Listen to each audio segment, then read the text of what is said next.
Hey everyone, let's dive right into this explainer. So, 8th graders, have you ever finished reading a super challenging chapter for school, closed the book, and realized your brain was just a tangled mess?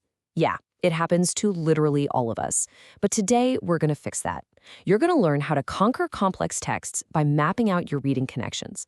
We'll look at the exact blueprint for taking all those swirling thoughts in your head and turning them into a really clear visual chart. By the time we wrap up, you'll have a powerful tool that will totally transform how you read, write, and honestly how you understand the world. Here's our quick roadmap for today: making the vision plain, the 3 types of connections, why charting really matters, building your connection chart, and finally, knowledge, morality, and peace.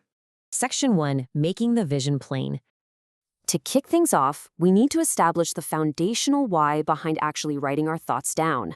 There's this ancient, really powerful piece of wisdom: write the vision and make it plain. And honestly, that perfectly captures our whole academic goal today. Making a plain, visual record of your thoughts is the absolute key to truly understanding them. When you take the connections happening inside your mind and write them down on paper, you're making your vision plain. You're taking abstract ideas and turning them into something concrete that you can actually see and use. Moving right along to Section 2, the 3 types of connections. Every single time you read a book or an article, your brain automatically tries to link that new info to things you already know.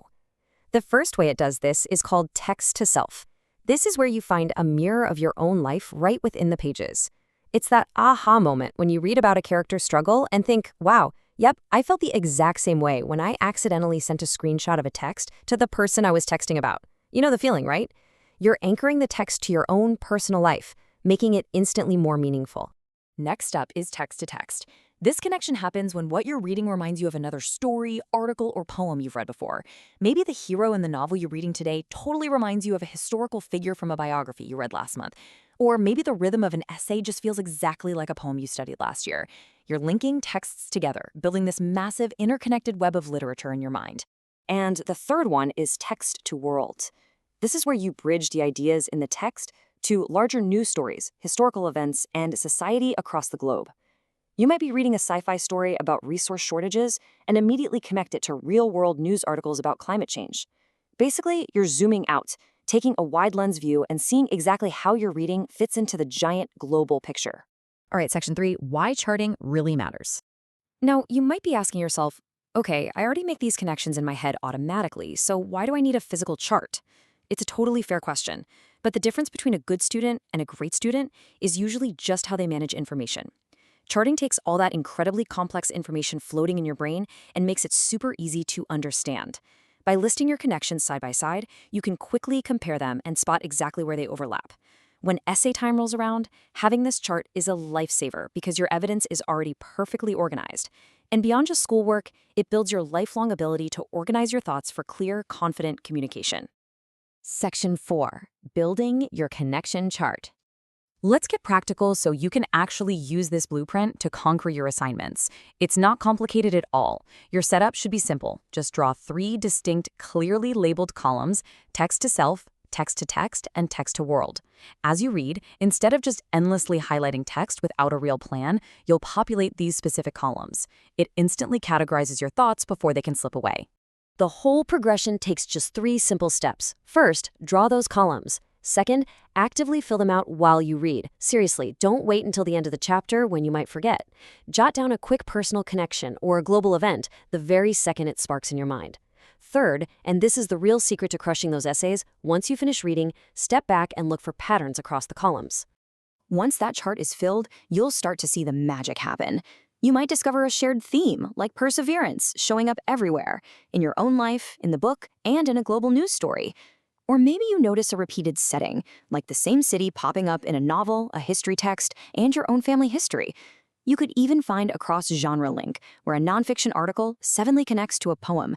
These patterns are literally the secret ingredients for amazing essays and class discussions. To really lock this knowledge in, here is a quick homework checklist for you. Run through these questions. What are the 3 main types of text connections? How exactly does charting help you see patterns? What info goes into each column? Can you give an example of a theme across all 3? And finally, why is this whole process so useful for prepping for discussions? If you can rattle off answers to these, you have completely mastered the blueprint. Which brings us to our final section, Section 5, Knowledge, Morality, and Peace. Mastering this charting technique will absolutely make you a stronger student. But as we wrap up this explainer, let's explore the deeper philosophy of the Heroes Smart Academy Godly Learners series. As you step into more complex material, this curriculum introduces a core idea, that education without biblical morality ultimately hurts. The series asks a pretty tough question. What is the point of being highly educated if you just continue making destructive choices that hurt you and the people around you? It actively intertwines biblical principles directly with academic learning, making the case that true wisdom requires both. According to the curriculum, true mental clarity only really happens when your academic skills are paired with a spiritual mind.